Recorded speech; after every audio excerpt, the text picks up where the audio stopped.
Welcome back to channel new blog. আশা করি তোমার সকলে ভালো আছে। আমি তো ভালোই আছি, নামলেই চলছে। তো আজকে একটু দেরি হয়ে গেছে, মানে বুঝতেই পারছিল, মানে দেরিটা কেন হয়েছে সেটা অবশ্যই বুঝতে পারছো না, বললে বুঝতে পারবে। মানে কী সব মায়ের সাথে বললো লোকে। এখানে বিছানার চাদর সব চেঞ্জ করে নিয়েছি, ধোয়া হয়নি, অন্য কিছু ধুয়েছি। আজকে প্রচুর কোনো কাজ আছে, সেগুলো ধুয়েছি, ওগুলো সব শুকনো করা হয়েছে। সে এখন ভাঁজ করা বাকি আছে, মানে অনেক কাজ আছে, প্রত্যেকটা কাজই করব।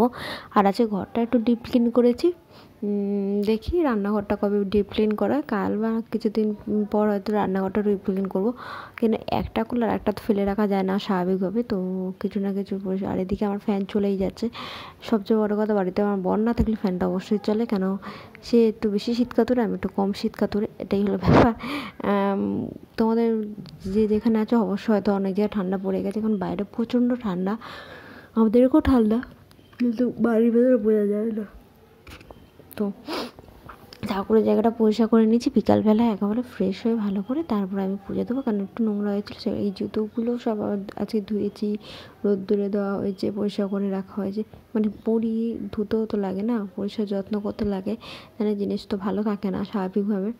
তো যেগুলো ধোয়া যায় অবশ্যই ধুই, আর যেগুলো ধোয়া যায় না সেগুলো খুব ভালো করে পরিষ্কার করে আমি এটা রোদ্দুরে দিই। অনেক সময় স্প্রেও করে দিই। স্প্রে বোতল হলো স্যাভলনের স্প্রে একটা বোতল আছে, সেখান থেকে স্প্রে করে দিই।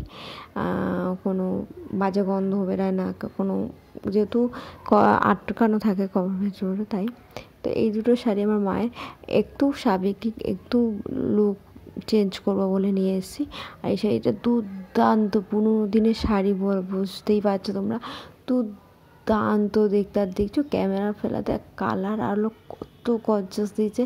আমি জানি না কবে লুকটা ক্রিয়েট করবো, সিরিয়াসলি বলছি।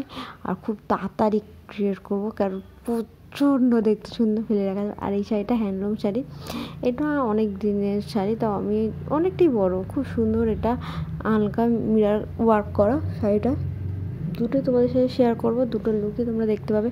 অবশ্যই সেটা অন্য জায়গায় দেখতে পাবে, আর এখানে দেখতে পাবে না স্বাভাবিকভাবে, কেন এই সব ভিডিও রিলস আমি তো এগুলো এখানে দিই না। আর কেমন লাগছে তোমরা বলো, দুর্দান্ত, আমি তো নিজে ফিদা হয়ে গেছি। তো এত সুন্দর শাড়ি, আলমারিটা খুলে ভাবছিলাম কোনটা নেবো। অনেক শাড়ি পরা হয়ে গেছে না স্বাভাবিকভাবে, ছোটোবেলা থেকে মা কাকি শাড়ি পরে বড়ো হয়েছি। মা আমার জন্য সরস্বতী পুজোর সময় নতুন শাড়িও কিন্তু, আর ওই অভ্যাসটা আমার এখনও আছে। আর মায়ের শাড়িতে তো মা গন্ধই বেরায়।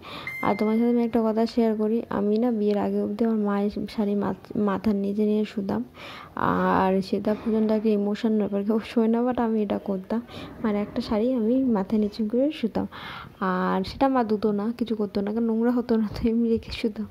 তো চলো, বাকি কাজকর্ম করে গেছে, বিছানাটা একটু পরিষ্কার করে নিই। দেখতেই পাচ্ছি বিছানাটা পরিষ্কার করে দিয়েছি। আর প্লিজ ভিডিওগুলো ভালো লাগলে লাইক, কমেন্ট, সাবস্ক্রাইব করে দিই আমার চ্যানেলটা। Tata, bye bye. তোমরা সকলে ভালো থেকো, সুস্থ, বাই।